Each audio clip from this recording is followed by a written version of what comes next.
Welcome back. We're now going to look at the opening race on the card. Paul, we'll start with you. If you could give us the prices for the opener, if you've got them. Yeah, I must say for my bosses, I forgot the money back special in the Malcolm. Okay. If your horse finishes second, third, or fourth to the SP favourite, you can have a free bet. And in the opener, we're 5 places each way, and we go 6 Orkaland, 7 Akavit, 8 Suju, and Aurora Grey, 10 Star Rider, and it's 12 bar, Tom. Good man, Paul. I feel maybe do you want to do take 4 if you want to get that offer in earlier? Yeah, I'll tell you, you know what, when you make an aspersion on someone, it always comes back to haunt you, and it sure has.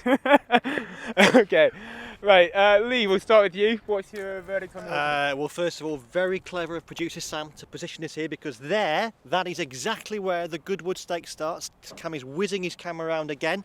But that is the Goodwood Stakes start. Starts by Flagfall, they gallop up the track, round the loop, round the bottom bend, back round down the top bend, where the Goodwood Cup used to start as well in the old days, before that was reduced to 2 miles. This is a proper stamina test, and Aurora Grey, we know she loves a proper stamina test because she's been round Pontefract a few times, over 2 miles to there. She'll stay all day. She has Sylvester de Souza on board, and I think at a decent price, she's quite persuasive. Good man. Stu? The one I like is another horse who you can absolutely tick the will stay all day box, and that's Philip Hobbs's Golden Doyen.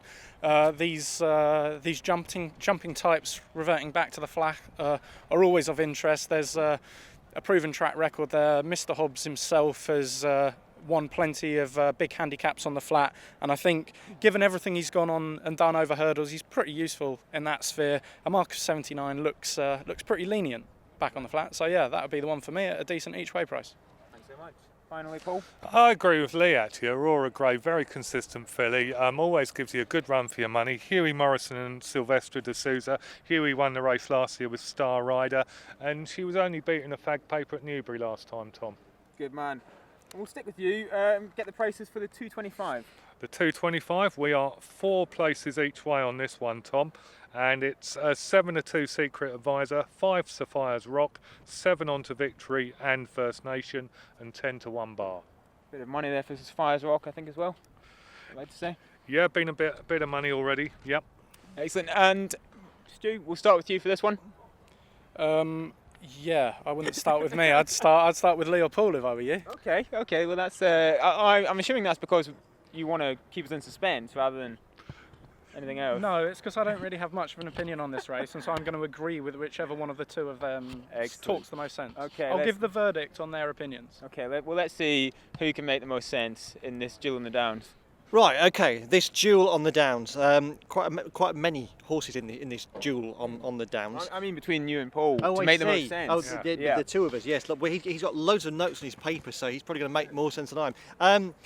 Years and years ago, this was a race won by the subsequently mighty Pilsudski in its days as the Tote Gold Trophy. It's a race I always like. The top 2 horses in the handicap, the 2 Godolphin horses, 2 of the Godolphin horses, Tamleek and Wolf Country. You get big prices about both those with Paddy Power and with other bookmakers, of course. And I think they are interesting. Particularly Tamleek was 4th in the Chester Vase. That turned out to be quite a good Chester Vase. Probably didn't get home last time in the Bahrain Trophy at Newmarket. I think him and Wolf Country would be my 2 against the field. Excellent. That's a solid amount of sense right there. Paul? Nice. I'm going to go for First Nation, a stable companion of the favourites. Charlie Appleby with the Doyler on board. Found Atty Purse a bit too good in the King George handicap at Royal Ascot last time, but that form looks good, and Atty Purse was just too good for them. And that was a fine effort on his first step up to 1.5 miles. So First Nation at a bit of a price to beat his stable companion favourite. Thanks very much. And the deciding vote goes to Stu. Who made more sense? I'm going to go with Lee. There was a nice bit of history in there. That's what swung it for me. You know. Hey, it's the Racing Post Old Boys Club here. What are you up to? Okay, we're going to take another quick ad break, and then we'll look over the remaining races at Goodwood with a few more tips for tomorrow's action.